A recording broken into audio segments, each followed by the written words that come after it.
Hey, what's up?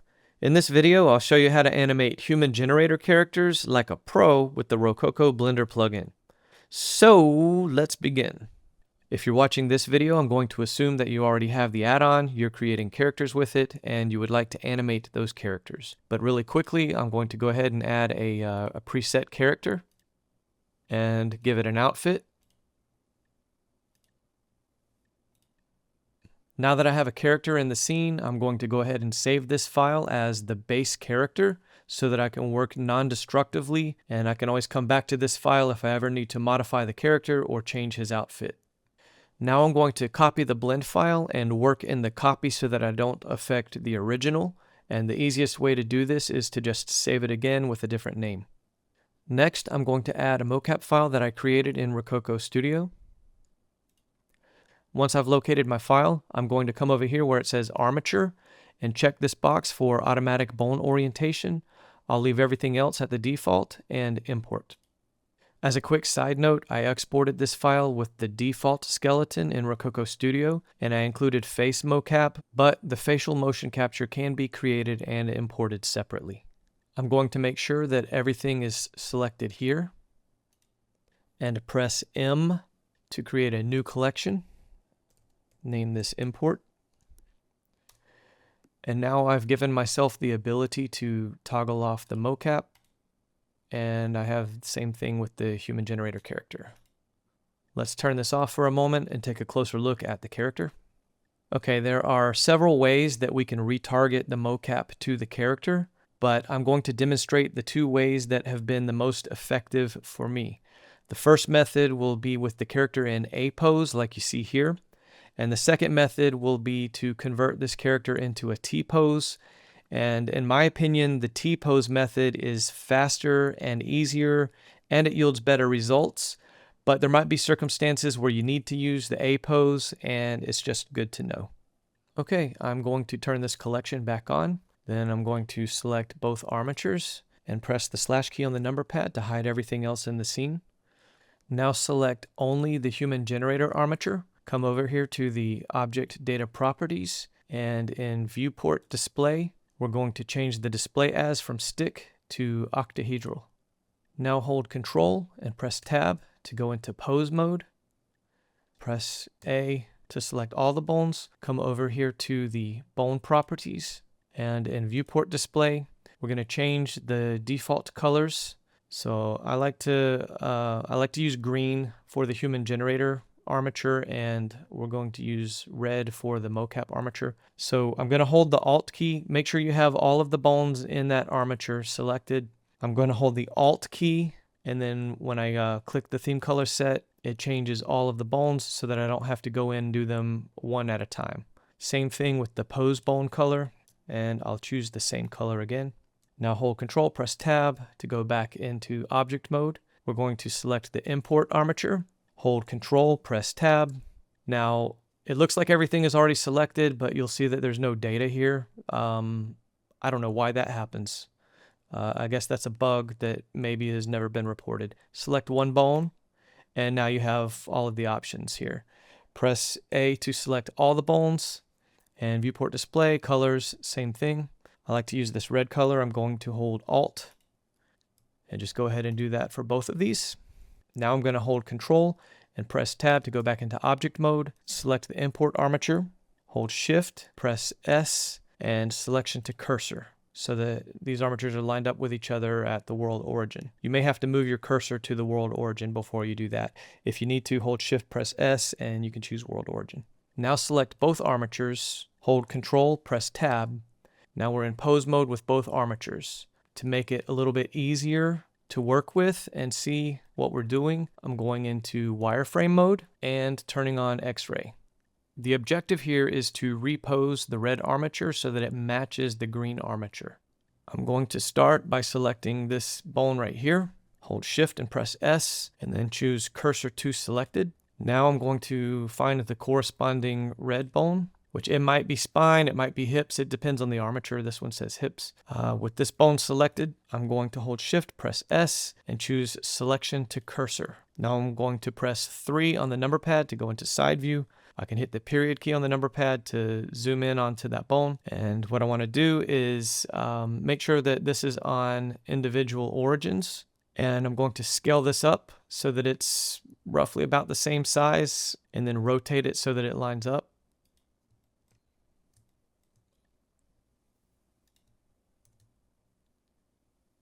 And now I'm going to press 1 on the number pad to check this from the front view.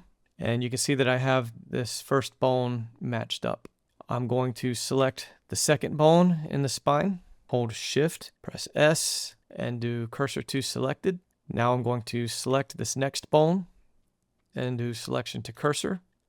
Now before I rotate and scale this bone, I want to point something out here. The default armature from Rokoko Studio has an extra bone in the spine. So you have the hips, what is this labeled as? Spine 1, spine 2, 3, 4, and then up here you have neck and head. Okay, but with the human generator, you have the spine 1, which corresponds with this bone here. You have spine 2, spine 3, and then you have the neck and head. There's not a spine 4. So the way that we're going to compensate for this is we have to leave one of the bones out with the retarget and kind of pretend that it's not there. And I've had the best results doing this with spine 2. This is the one that we're going to kind of pretend like it doesn't exist. And the way that I'm going to do this is select spine 1, go into my side view, and I'm going to scale this down so that both of these bones, spine 1 and spine 2, are roughly about the same size. I keep saying roughly, but we want to get it pretty close. We want these two bones to be the same size as this spine 1. Okay, so we don't need to select this. That's going to throw everything off. We can do all the scaling and rotation from this bone right here. So we're going to scale this down and then rotate this over. Zoom in a little bit closer. Press 1 on the number pad and then the period key so that we could check this from the front view. And that's pretty close. We have both of these red bones lined up with the green bone, which is spine 1. And the reason why I choose this bone to kind of pretend like it doesn't exist is because if I choose one of the other bones, the movements start to get really weird. The upper body kind of gets out of position and out of place, but there's usually very little movement with this bone anyway in the mocap. So leaving it out really doesn't have a big impact on what the animation looks like when you're done. That's really the only part of this method that can get confusing. Everything else is pretty straightforward, lining up the red bone with its corresponding green bone. Now I'm going to speed up the rest of the spine, neck, and head.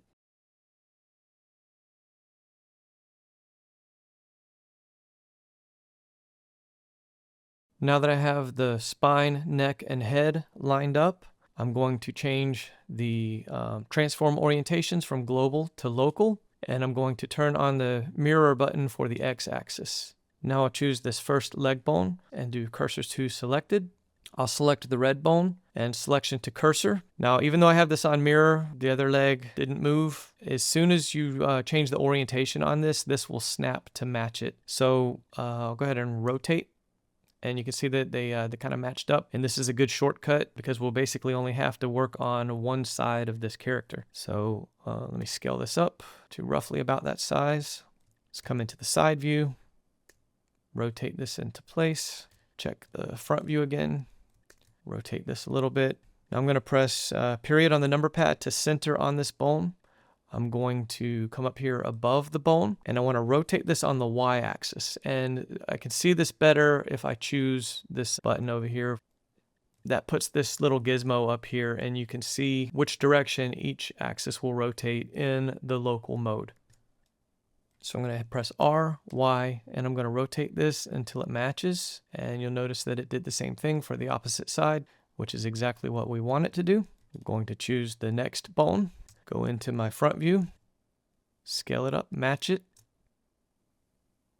Go into my side view, rotate this into place, scale it up, check the front view, make the little adjustment, press period on the number pad again, and just check the rotation on the Y. Okay. Now, instead of matching the feet, I get the best results if I just leave the feet alone. What I will do is select the foot bone, press 7 on the number pad to go into the overhead view, rotate this until the feet are roughly pointed in the same direction. All right, the shoulders always come out a little bit weird with the retargeting. I'm going to show you what I have found to be the best way to deal with that. And I'm going to start by rotating the arm so that it's in about the same position as the two upper arm bones are matched up pretty close. I'm going to go into side view and rotate it again so that they're lined up this way also. Go back into the front view and now select the shoulder. So now what I want to do is press G and move the shoulder so that the sockets match up. I'm going to scale the shoulder until these two bones are roughly the same size. So as I'm scaling it in, this the socket is moving away from the green socket, but it's still horizontal in relation to the position. So I'm going to scale this until the elbow is horizontal with this one. And then I know that they're roughly about the same size. So something like that. Doesn't have to be exact, but I just want to get it close. And then I'm going to press G again to reposition this. And then I can zoom in here a little bit closer to match those up. Now, if I rotate out of the front view, the shoulder is more forward than the socket here that we want to match up with. So I'm going to press G, and I want to move it back on the Y axis, but the global Y, not the local Y. So I'm going to press Y twice, and that'll let me move this on the global axis until those points line up again. Check it in the front view. These are pretty close. I'm going to select this upper arm bone, rotate this into place, check the side view.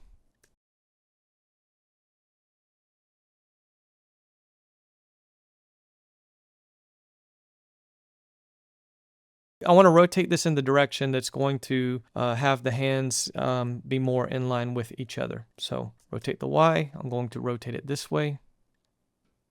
And then I'm going to come over here to the wrist bone. And I'm just going to rotate this so that it matches this bone here. Okay, it's lined up pretty good this way. It's lined up pretty good this way. I'm going to check the end of this. And I can rotate this on the Y just to line this up a little bit better. I'm going to leave the scale alone. And this is kind of the same situation as the feet. If I go in and match up each one of these bones perfectly, you can do that if you want to, but once the retarget is complete, the hands are going to be deformed and in weird positions. I get the best results if I adjust the rotation of this the hand bone and leave everything else as is. Then the cleanup that I'll have to do after the retargeting is minimal, if any at all. So I'll just take a quick look and make sure that everything is lined up on both sides. And then I'm going to come over here to the Rokoko Blender add-on. I'm going over here to retargeting. For the source, I'm going to choose the import armature, which is, in my case, root 1. And then for the target, I'm going to choose my human generator armature. Build the bone list.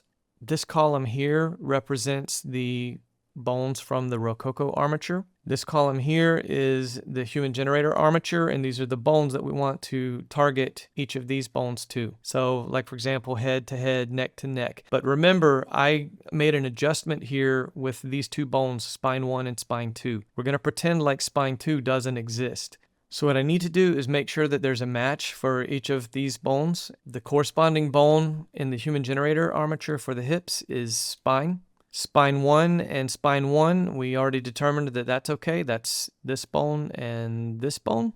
Spine 2, we want to ignore it. So that's this red one right here.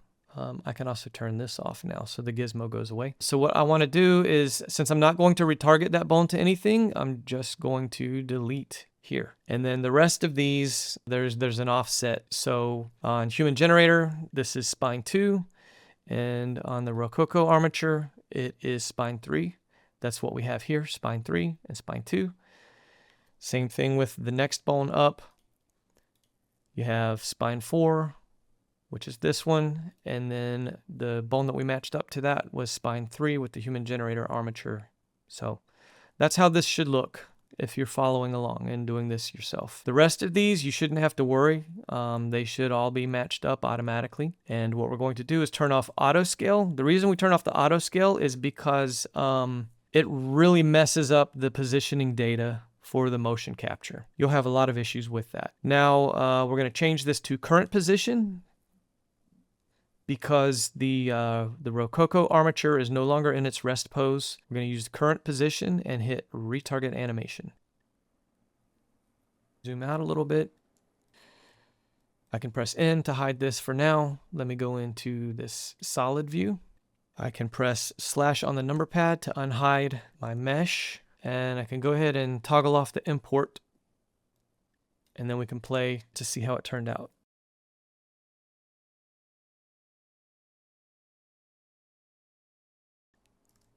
It's already pretty close, but you can tell the shoulders are a little bit messed up. This is how we're going to fix it. I'll go to the animation workspace. I'm going to change this to Graph Editor. I can press N to hide the side panel. And then if I want to do advanced cleanup, I'm going to show you how to fix the shoulders, but if I want to do the advanced cleanup, I can go ahead and change this from Dope Sheet to Action Editor, and then I'll drag this timeline up and change this to nonlinear animation. So now that's already set up. Also, I like to click this button, only show selected, so that it'll hide unnecessary layers. But we're going to focus on the Graph Editor. This is easy. If you haven't used these before, don't be intimidated. Let me zoom in close to my character.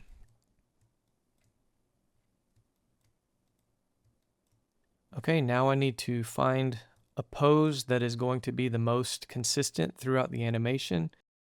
In my case, it's going to be this standing idle pose. So I can stop my playhead on any of these frames as long as it's not this rest position. So now what we want to do is rotate the shoulder bone into the correct position, but we want to do this for the entire animation and not just the single keyframe that we're on. There's 3 ways that we can do this. One is with the Graph Editor, one is with the NLA Editor, and the third way is with a free add-on that I'll show you called Animaide. Let's start with the Graph Editor. I'm going to select my shoulder bone that I want to rotate. Press T again to bring up the tools and choose this rotate gizmo. Let's turn that back on. Let me zoom in a little bit closer to the shoulder. We want the shoulders to go up because they're way too low. So to do this, I need to rotate on this red line here, which represents the local X axis. So over here in the Graph Editor, when you select the bone, all of the keyframes should be selected by default. You can press period on the number pad to center this window on all of the keyframes. So we have 3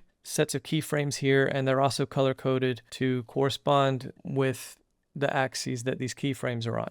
Since I want to rotate on the X axis, I'm going to disable the Y and the Z. Make sure that you have all of the keyframes selected. That way when we make this adjustment, it's going to make this adjustment to the entire animation. So in this window, I will press G and Y. That kind of constrains it to just an up and down motion, and it doesn't let it slip left and right. And I want to bring this up until the shoulder looks good. Now let's take a look.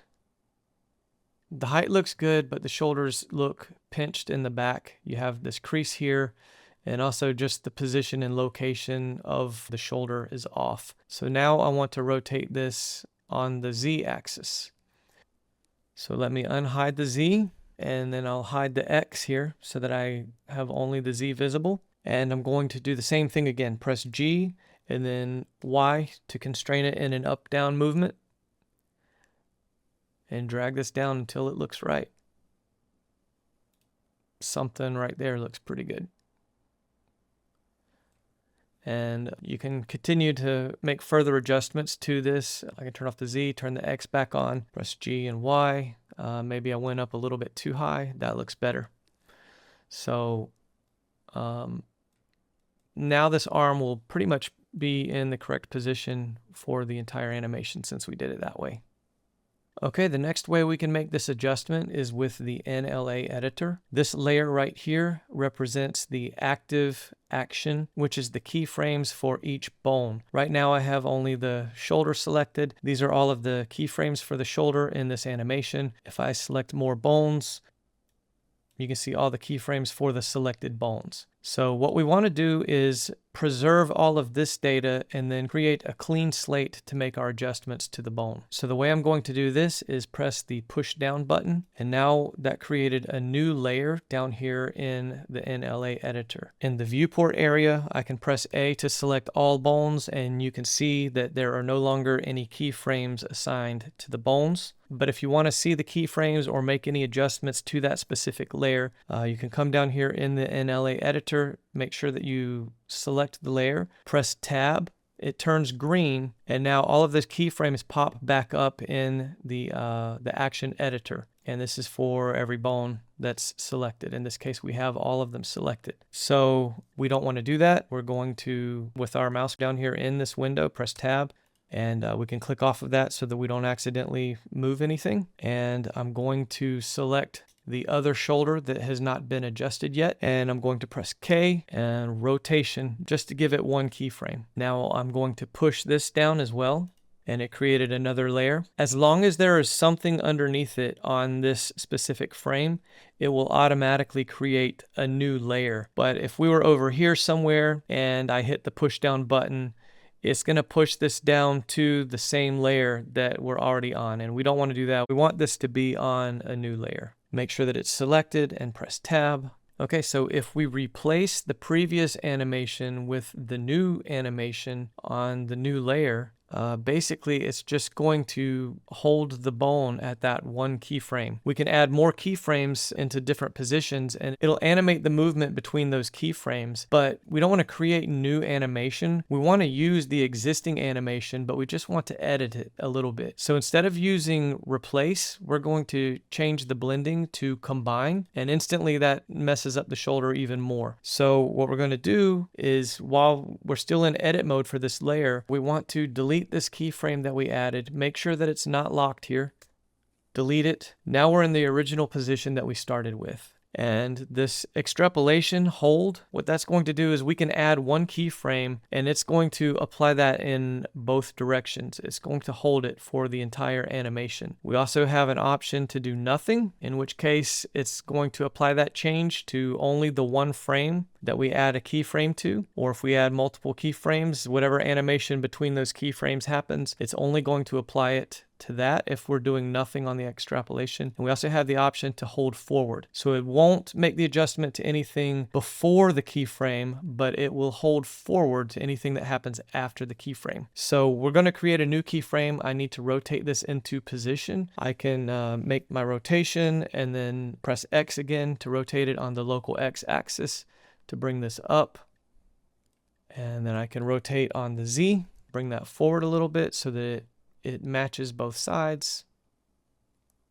Press K to key a rotation keyframe. I'm going to make sure that this is back on hold. So now we have this keyframe being applied in both directions, and it's combining with the layer that is below. So instead of just holding this shoulder in one position, it's going to combine it with the layer below. You can see that the shoulder, let me move in a little bit closer. You can see that the shoulder bone is moving a little bit. So it's kind of blending the two layers together. Let me come back here to the frame. It could be on any frame that you're making the adjustment. As long as you have this on hold, it's going to hold it before and after.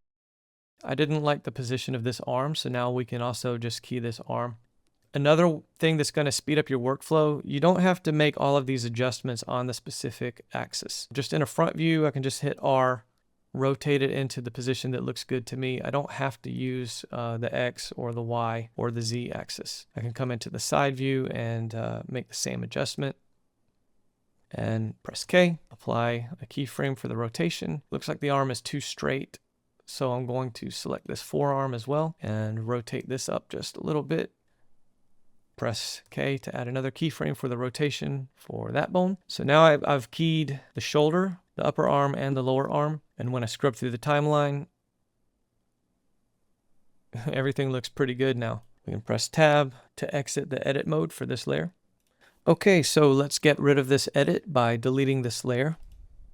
Make sure that I have only this layer selected, right click and delete tracks. Now we're back to the messed up shoulder, and I'm going to show you how to use that free add-on. It's called Animaide, and you can find this on GitHub. I'm going to put the link in the description for you. This might be a little bit confusing. You just want to go over here to where it says code and download zip, and then from there you'll just install it the same way that you install any other add-ons in Blender. Once you have it installed, I can't remember exactly how I set this up.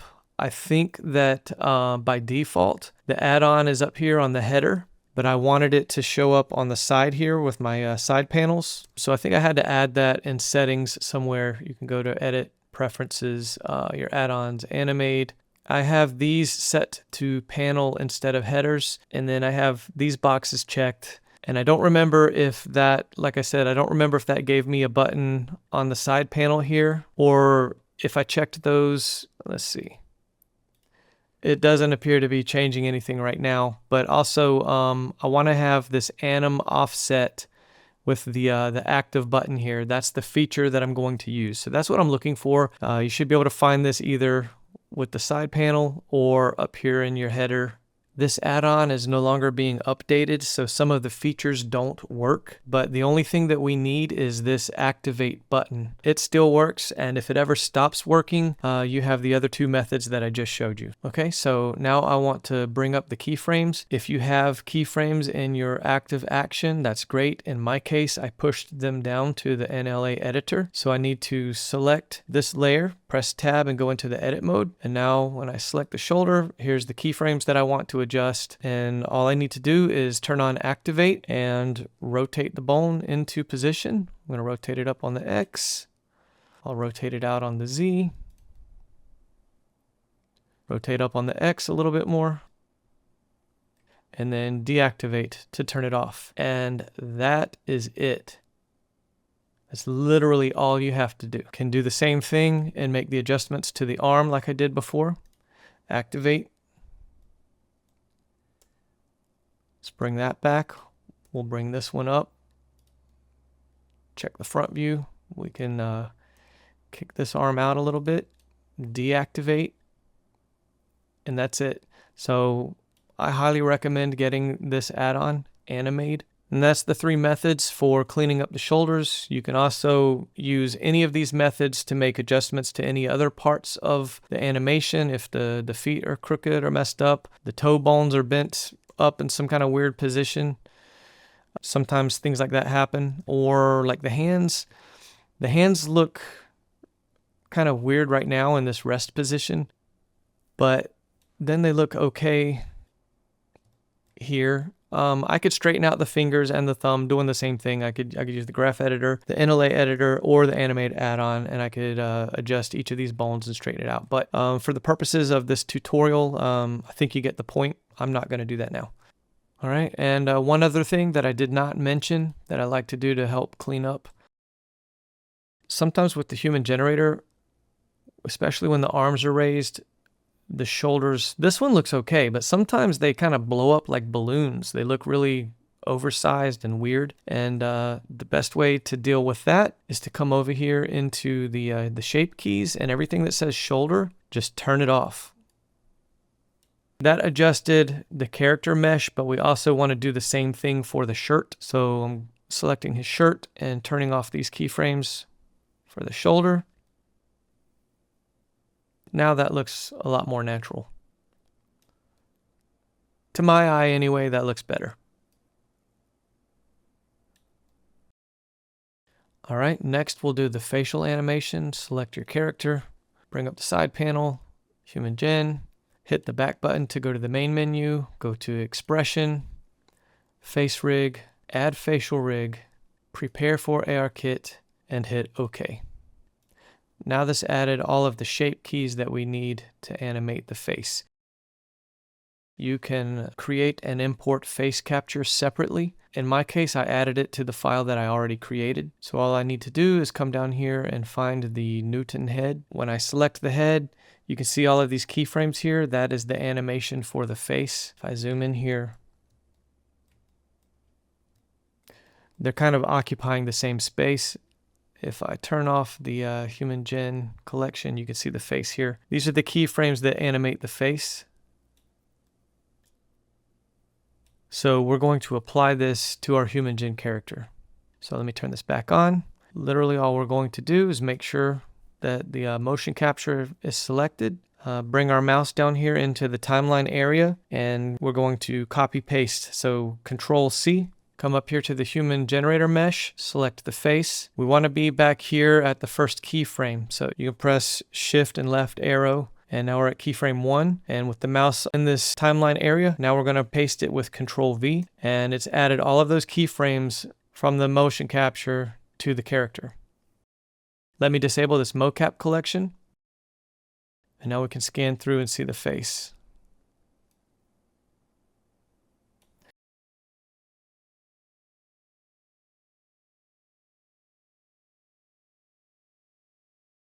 Sometimes you'll have to do cleanup on the facial motion capture. Also, you'll notice some of the expressions, like they might be a little bit twitchy, or sometimes there's not enough eye blinks, that sort of thing.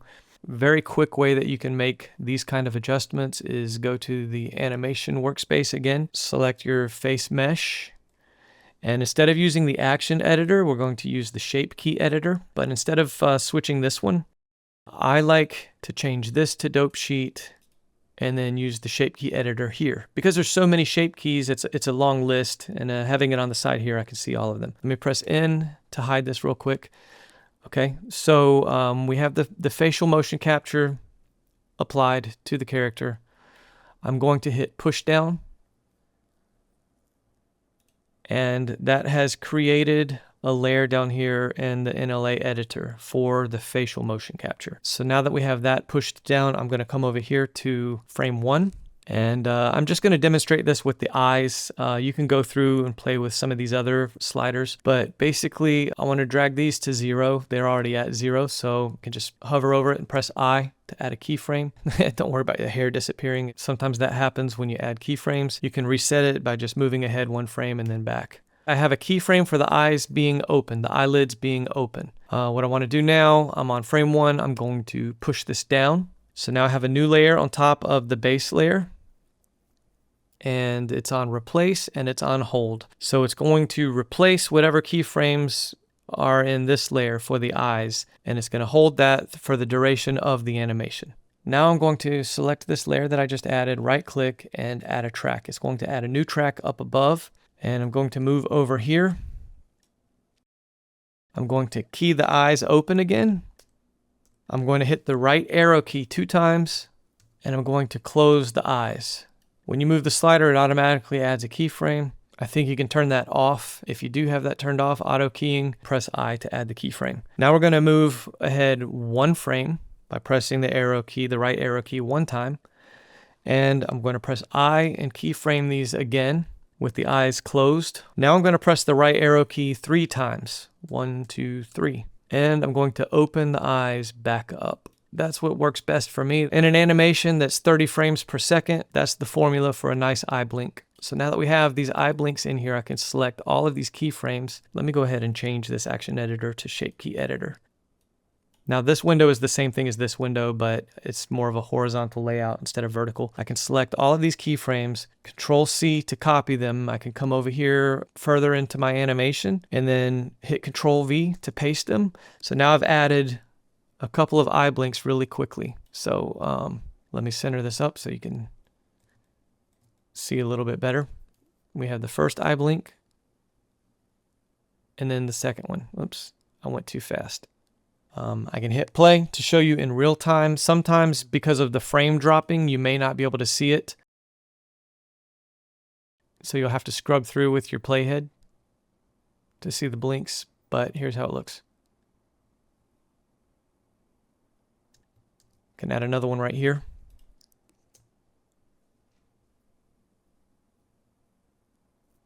That's how you can make adjustments to the facial motion capture with the shape keys. You're going to use the shape key editor, the NLA editor. Above your base animation, you're going to add a single keyframe with the eyes open. Let it hold forward. You're going to key the eyes open, skip ahead 2 frames, key the eyes closed, skip ahead 1 more frame, keep the eyes closed, and skip ahead 3 frames to open the eyes again, key that, and then you can just add as many eye blinks as you want and move them around wherever you want them.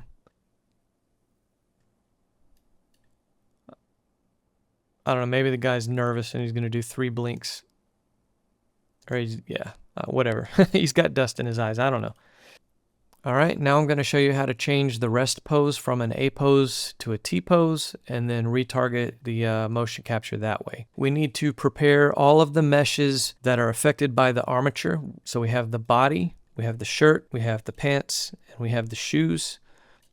We do not have to worry about the eyes or the teeth. So this is what we need to do. So start selecting the meshes, go over here into the shape keys.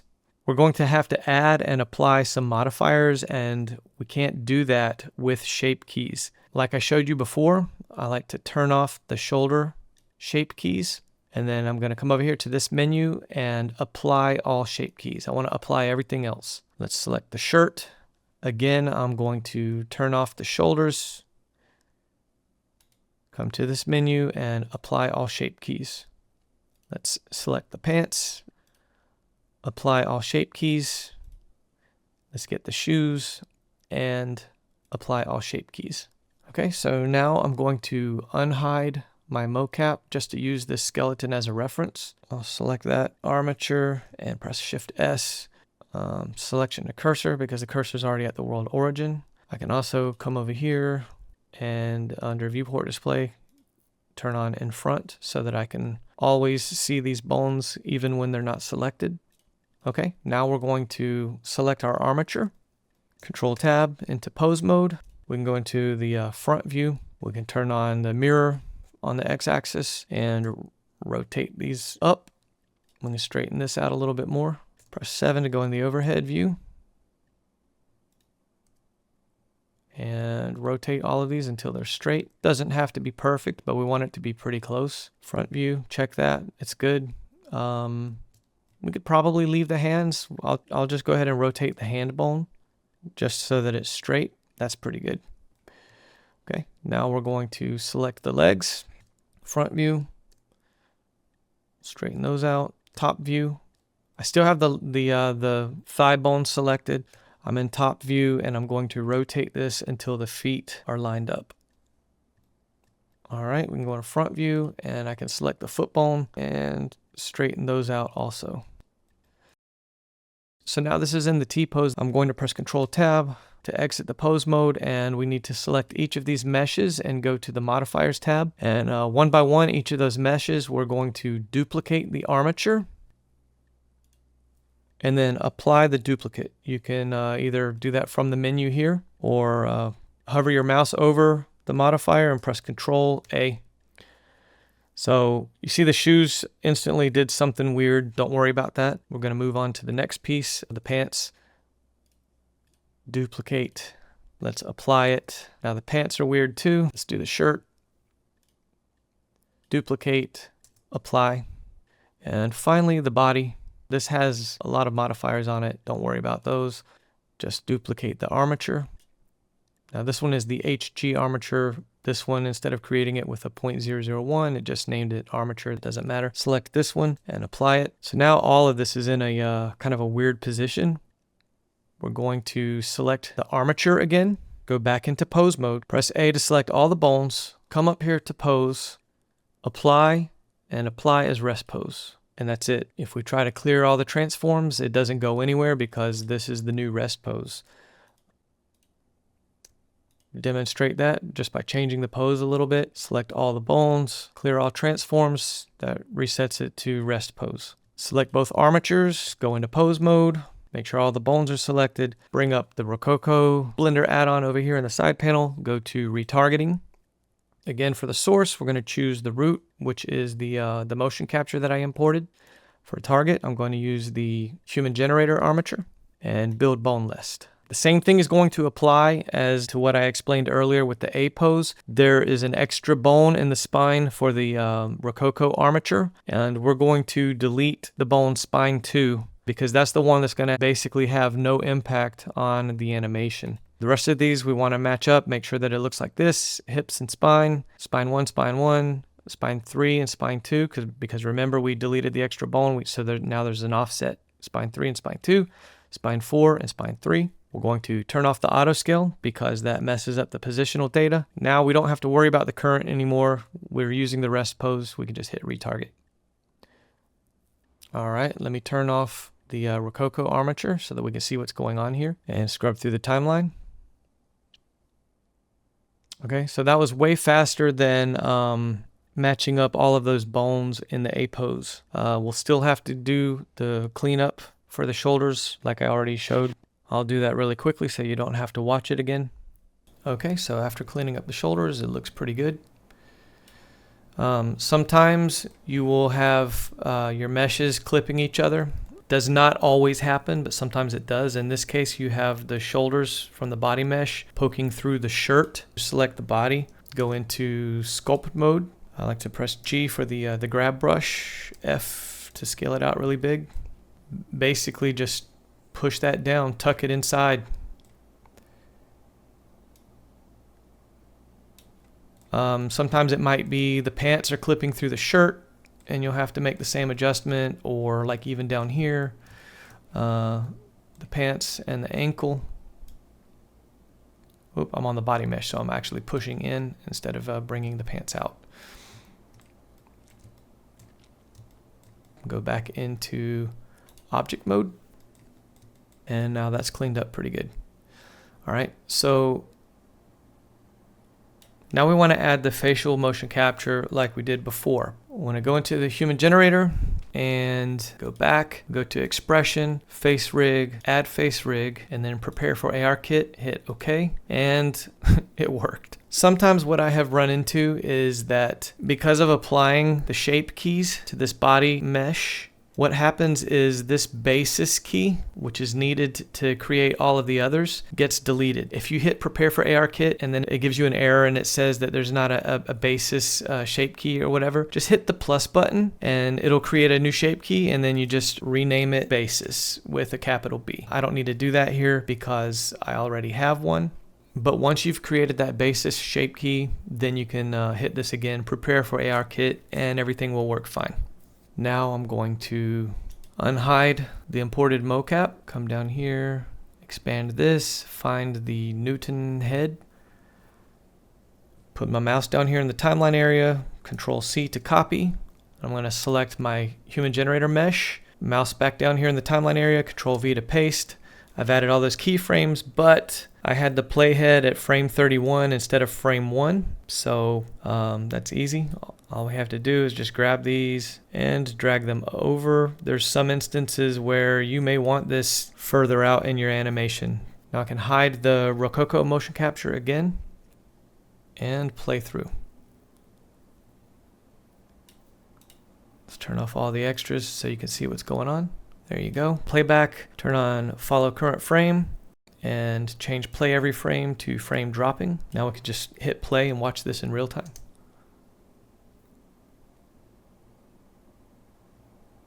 And again, there's a little bit of popping here. That doesn't always happen. That's not because of the process that I did here in this video. That's more because of something that was in the file that I imported. The mocap wasn't clean. But that can all be cleaned up in the NLA editor like I showed you before, but that's another video. So there's several different ways to do this. Choose the one that works best for you. If you found this video helpful, please like, comment, and subscribe, and see you in the next one.